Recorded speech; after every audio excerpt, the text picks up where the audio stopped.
Minister Justin Trudeau says the House of Commons Justice Committee heard all there is to know about the SNC-Lavalin affair. The opposition parties are demanding further meetings and hearings on the allegations of political interference leveled by former Attorney General Jody Wilson-Raybould. Fortunately, the Conservatives are now trying to, make it about many more things. But that is not what this matter is, and the waiving of solicitor-client privilege and indeed cabinet confidentiality is not a small thing. It has potential impacts on things like the court cases that are currently undergoing for SNC-Lavalin.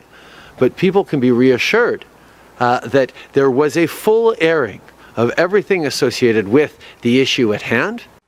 Meanwhile, members of Parliament are continuing their marathon voting session as opposition parties protest the Trudeau government's efforts to shut down any further investigation into the SNC-Lavalin affair. The Liberal majority shot down a Conservative motion calling on Prime Minister Justin Trudeau to let former Attorney General Jody Wilson-Raybould testify more fully about her allegation that she was improperly pressured to drop a criminal prosecution of Montreal engineering giant SNC-Lavalin.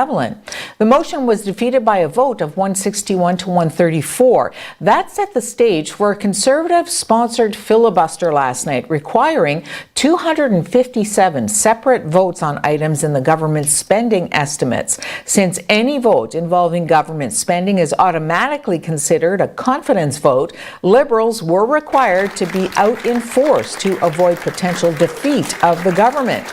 The voting could theoretically last 36 hours, but the Conservatives have only to keep it going until just after 10 this morning to scrub the remainder of the parliamentary day.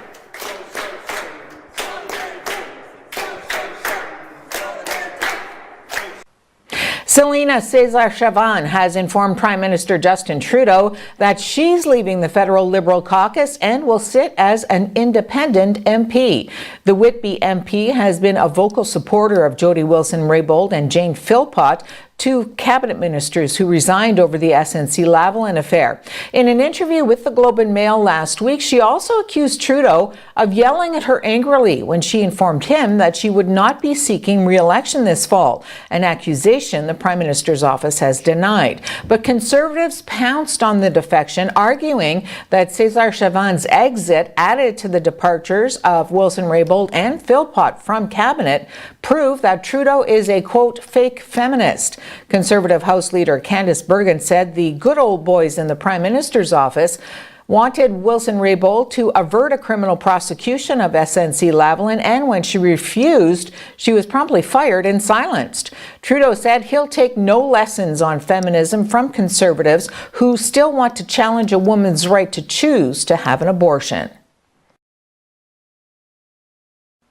Premier Doug Ford says his government is completely vindicated after the release of an Integrity Commissioner's report that says he stayed at arm's length from the hiring of Ron Taverner as OPP Commissioner. The report also says the process was flawed and the actions of some of Ford's staff members during the hiring were disconcerting. My message to the people of Ontario is this: we will not let disruptive partisan tactics from the opposition distract us. It is clear that there's a concerted effort from day one since we've been elected, an intensive effort by those who will stop at nothing, will stop at absolutely nothing to protect the status quo and try to stop us from delivering our mandate. The Premier's not vindicated in this. I mean, this report validates what the Green Party's been saying all along. This process is completely flawed. The Integrity Commissioner said that. The Premier can't pick and choose what he wants to accept out of this report. We need to implement the recommendations, fix this process. It's obvious to anyone that you don't hire one of your best friends to be the OPP Commissioner. A fond farewell to winter was marked with the 49th annual lighting of a 12-foot effigy at Lake Superior State University to welcome spring. Looking on was LSSU President Rodney Hanley, who was emceeing his inaugural burn.